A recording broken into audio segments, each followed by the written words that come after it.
Assalamualaikum warahmatullahi wabarakatuh.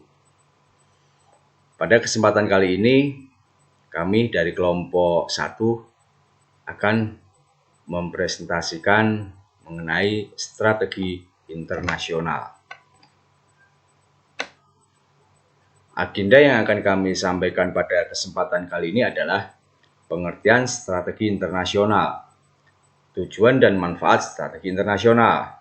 Yang ketiga, bisnis internasional. Dan yang keempat adalah tahapan strategi go internasional. Tim kami terdiri dari Tatang Suherman, Hidayatur Rahman, Agung Widodo, saya sendiri Bambang Surantoko, Jerry Ferdian, Aldira Prayoga, dan Irfan Firmansyah. Yang pertama, pengertian strategi internasional. Strategi internasional adalah strategi yang diterapkan oleh organisasi atau perusahaan dalam rangka mengembangkan produknya dalam segi penjualan dan mengembangkan bisnisnya yang areanya di luar pasar domestik perusahaan karena fokus bisnisnya merambah ke luar negeri atau pasar global. 2. Tujuan dan manfaat strategi internasional. Tujuan strategi internasional. Yang pertama, mengidentifikasikan apa yang dimaksud bisnis internasional. 2. Memilih metode saat perusahaan akan ekspansi ke dunia internasional. Yang ketiga, memahami motivasi melakukan internasionalisasi bisnis. Yang keempat, menjelaskan dalam mencapai keunggulan kompetitif di pasar global. Dan kelima, menerangkan strategi global total. Manfaat strategi internasional. 1. Meningkatkan ukuran pasar. 2. Keuntungan yang lebih besar dan investasi modal besar atau pada produk baru dan proses baru. 3. Skala ekonomi yang lebih besar. Ruang lingkup yang lebih besar. 4. Keuntungan kompetitif melalui lokasi-lokasi, misal akses tenaga kerja yang lebih rendah, sumber daya yang penting atau pelanggan. 3. Bisnis internasional. Bisnis internasional adalah segala aktivitas bisnis yang melewati batas-batas suatu negara. Penggolongan bisnis internasional. 1. Berdasarkan aktivitas bisnisnya. Jenisnya adalah perdagangan luar negeri, perdagangan jasa, investasi portofolio, investasi asing langsung. 2. Berdasarkan tahapan evolusioner. 5 tahap internasionalisasi bisnis. Kontak dengan pasar internasional. Tahap 1 tidak langsung pasif, tahap 2 langsung aktif, tahap 3 langsung aktif, tahap 4 langsung aktif, tahap 5 langsung aktif. Fokus operasi internasional, domestik, tahap 3 domestik dan internasional, tahap 4 domestik dan internasional, tahap 5 internasional. Orientasi perusahaan domestik, tahap 3 terutama domestik, tahap 4 multinasional, tahap 5 global dengan modifikasi domestik. Macam aktivitas internasional. Perdagangan luar negeri barang dan jasa, perdagangan luar negeri barang dan jasa, tahap 3 perdagangan luar negeri, bantuan luar negeri, investasi asing langsung, tahap 4 perdagangan luar negeri, bantuan luar negeri, investasi asing langsung, tahap 5 perdagangan luar negeri, bantuan luar negeri, investasi asing langsung. Struktur organisasi. Tahap 1 domestik tradisional, tahap kedua departemen internasional, tahap 3 divisi internasional, tahap 4 struktur global, tahap 5 struktur global. Tahapan strategi go internasional. Yang pertama ekspor, kedua pemberian lisensi, yang ketiga franchising, 4 kontrak manajemen, 5 kontrak manufaktur, 6 investasi langsung, 7 patungan, 8 pembukaan cabang, 9 operasi global, 10 investasi portofolio. Berikut adalah metode go internasional yang pertama, yaitu ekspor. Memiliki 2, ekspor langsung dan ekspor tidak langsung, yang meliputi agen manufaktur, wakil manufaktur, agen komisi ekspor, pedagang ekspor. Nah, di sini juga ada kelebihan dan kekurangan. Kelebihan yang pertama, risiko amat kecil dan meningkatkan penjualan serta mengurangi stok barang perusahaan. 2, eksportir tidak terlibat dalam masalah yang berkaitan dengan iklim usaha di luar negeri. 3, merupakan cara mudah mengidentifikasi potensi pasar dan memperkenalkan merek dagang. Kekurangan dari ekspor: 1, melakukan ekspor mungkin lebih mahal dibandingkan metode lain dilihat dari per unit biaya, terutama biaya komisi, biaya ekspor, pajak, transportasi, dan juga karena kesalahan yang sering dilakukan pemula.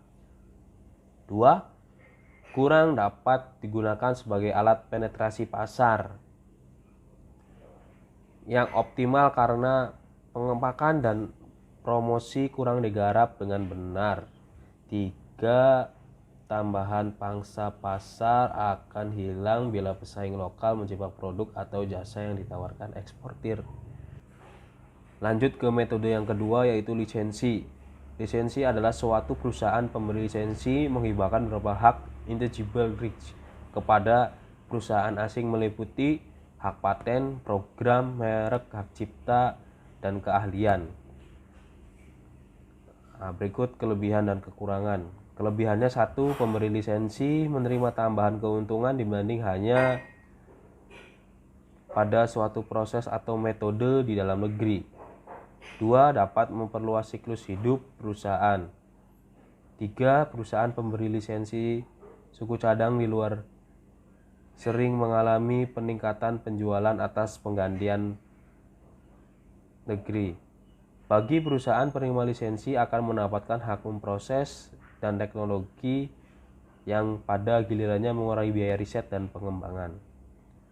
Kekurangannya: 1, membatasi kesempatan mendapat keuntungan di masa depan karena hak khusus perusahaan diperluas sampai periode tertentu. 2, memberikan hak kepada perusahaan lain, pemberi lisensi, kehilangan kontrol terhadap kualitas produk dan proses, penyalahgunaan kekayaan, hak intelektual, dan bahkan perlindungan terhadap reputasi perusahaan. Ya, Assalamualaikum warahmatullahi wabarakatuh. Saya Jerry Ferdian. Di sini saya akan melanjutkan tahapan-tahapan strategi untuk metode go internasional. Nah, salah satunya adalah franchising, yaitu bisa disebut jawara laba, di mana hampir sama dengan pemberian lisensi. Selain menghibahkan izin penggunaan, nama, proses, metode, atau juga merek perusahaan induk, membantu menerima franchise dalam operasi dan waktu pasokan bahan mentah. Tentunya metode ini memiliki kelebihan dan juga kekurangan. Untuk kelebihannya itu meningkatkannya penerimaan pasar dan perluasan nama merek produk serta perluasan pasar. Dan kekurangannya, bagaimana kita mengatasi masalah kontrol terhadap kualitas dan standar operasional. Lalu perlunya melakukan sedikit adaptasi terhadap produk atau jasa yang sudah distandarisasi. Kemudian adalah kontrak manajemen, di mana kontrak manajemen terjadi bila suatu perusahaan menyewakan keahlian atau pengetahuannya kepada pemerintah atau perusahaan luar negeri dalam bentuk orang yang datang kepada pemerintah lalu perusahaannya dan mengelola kepentingan mereka. Selanjutnya adalah kontrak manufaktur, di mana dalam kontrak manufaktur TNC melakukan kontrak dengan mitra lokalnya dalam jasa manufaktur. Namun TNC tidak mendirikan lokasi produksi sendiri, melainkan melakukan subkontrak produksi yang dapat berupa 1, subkontrak penuh, dan juga 2, subkontrak manufaktur parsial.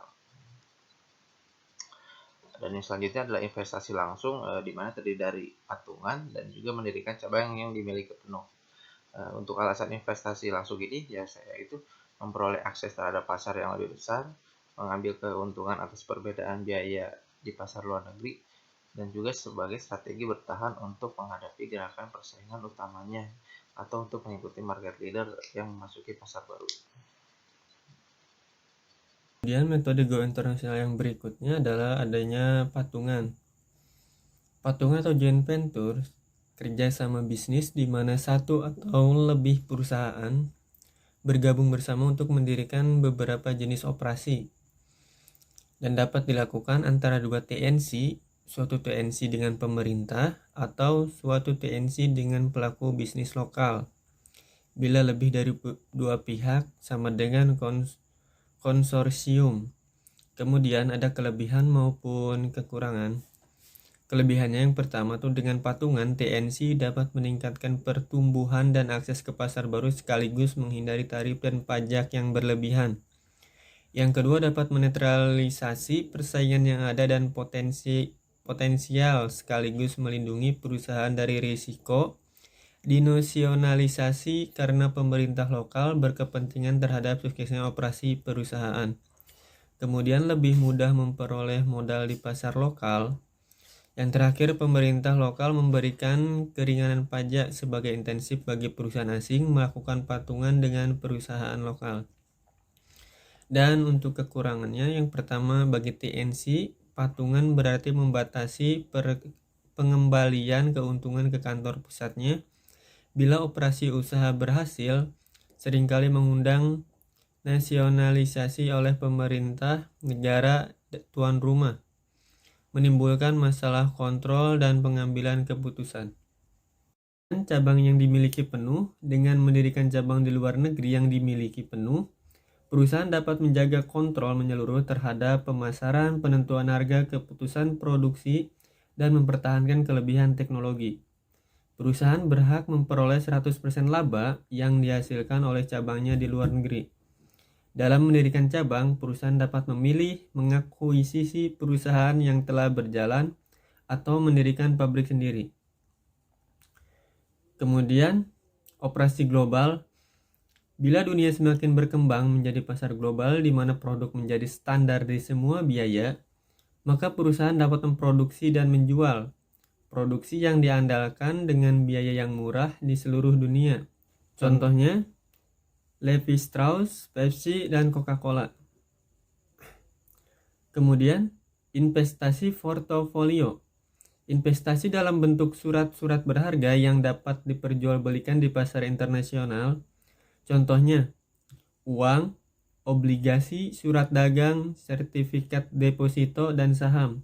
Alasannya, pertama, melakukan diversifikasi portofolio di berbagai pasar dan lokasi. Kedua, untuk memperoleh keuntungan yang lebih tinggi. Yang ketiga, menghindari resiko politik.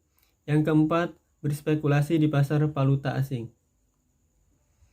Kemudian motivasinya, yang pertama, teori pasar tidak sempurna, yaitu masing-masing negara mempunyai sumber daya yang berbeda dalam memproduksi suatu barang.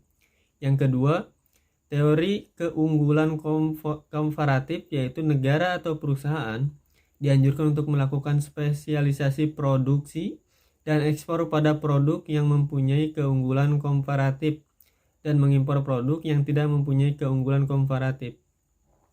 Yang ketiga, teori siklus produk, yaitu perkembangan hidup suatu produk mengikuti siklus. Yang pertama itu masa awal, masa pertumbuhan, masa kematangan, dan masa proses penurunan. Assalamualaikum warahmatullahi wabarakatuh. Saya Agung Widodo. Saya akan mempresentasikan strategi internasional yang sebelumnya dipresentasikan oleh Saudara Tatang.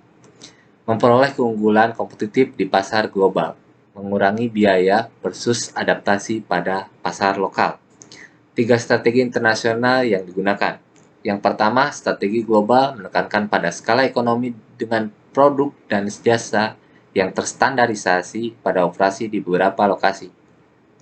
Yang kedua, strategi multidomestik menekankan pada diferensiasi produk dan jasa untuk dapat beradaptasi dengan pasar lokal. Yang ketiga adalah strategi transnasional, mencoba mengoptimalisasi trade-off antara efisiensi, adaptasi lokal, dan pembelajaran. Tekanan yang berlawan dari 3 strategi nasional. Dari strategi ini, kita dapat memilih dengan pertimbangan tekanan untuk biaya dan tekanan untuk adaptasi. Di mana strategi global, tekanan untuk biayanya tinggi, sedangkan tekanan untuk adaptasi lokalnya rendah. Untuk strategi transnasional, tekanan untuk biayanya tinggi dan tekanan untuk adaptasi lokalnya tinggi. Strategi multidomestik, untuk tekanan biayanya sangat rendah dan tekanan untuk adaptasi tinggi. Jadi perusahaan dapat memilih strategi apa yang digunakan untuk strategi internasional. Yang selanjutnya adalah strategi global total. Strategi yang dilakukan oleh perusahaan untuk meningkatkan keunggulan bersaing dalam kondisi barang dan jasa bebas mengalir tanpa batas negara, mata uang yang berbeda, peraturan yang berbeda, kondisi ekonomi dan politik antar negara yang berbeda. Dapat disimpulkan dari alur bagaimana strategi global total ini dapat diterapkan dengan menentukan bisnis yang digunakan untuk mengidentifikasi pasar-pasar kunci di area global, terus mengidentifikasi persaingan-persaingan kunci tentunya di area global, terus memeriksa strategi inti yang digunakan, terus memeriksa pemilihan negara, tujuan negara, terus mendiagnosis potensi global industri, mengevaluasi penggunaan strategi global, terus mengevaluasi kapabilitas organisasi, serta mengembangkan program global strategi. Kesimpulan dari strategi internasional. Untuk merambah dunia internasional, sebuah perusahaan harus memiliki visi, misi, struktur organisasi yang jelas dan melewati tahapan-tahapan yang tidak mudah. Modal yang sangat besar, jangan sampai hanya ikut meramaikan saja. Yang paling penting adalah bisa bertahan dan eksis di dalamnya. Terima kasih dari presentasi strategi internasional. Jika ada pertanyaan, silahkan. Saya tutup. Assalamualaikum warahmatullahi wabarakatuh.